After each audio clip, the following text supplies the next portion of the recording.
Economic backwardness, unemployment, abductions and target killings. Gilgit-Baltistan faces many problems. The people of the region have been victims of Pakistani oppression for the past 64 years. The situation in the area has been worsening in the past few years due to increasing sectarian violence. Political leaders and activists now want an intervention by the United Nations to free them from Pakistani oppression. So we believe that United Nations has full rights to take more role and play more role in Gilgit-Baltistan, because Pakistan has failed the local people and failed the region. And the only thing that Pakistan is interested in is exploiting its resources at the cost of deprivation for the local people.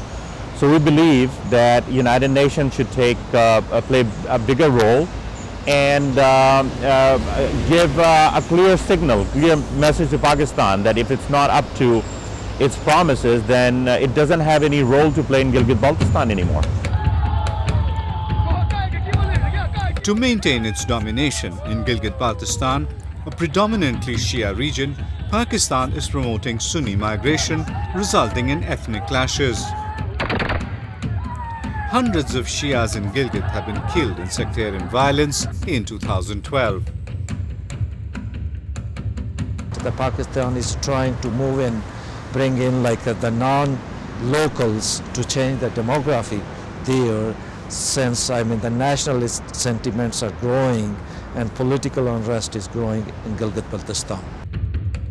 The Pakistan Army and secret agencies are supporting militants organizing training camps in the region to meet their strategic interests. Instead of protecting the people, the security forces are violating human rights by abducting and killing political activists. The people of Gilgit-Baltistan want an end to the colonial rule of Pakistan. Pakistani forces, whether it's Pakistani paramilitary or the secret services, they have been very supportive of those militants who have played a big role in creating mayhem in Gilgit-Baltistan, and a lot of slaughter has taken place in the last 60 years, and Pakistani security forces have played no role in protecting the local people, and the Pakistani courts, the justice system has completely failed the local people. I mean, if you see, there's not a single person who has been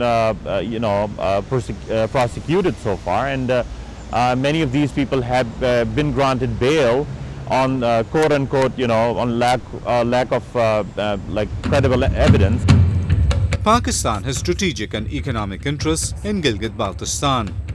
It is extracting minerals such as uranium, gold, copper, gems and marble from the region with the help of its close ally, China. The United Nations and other international rights groups need to intervene and protect the rights of the people of Gilgit-Baltistan.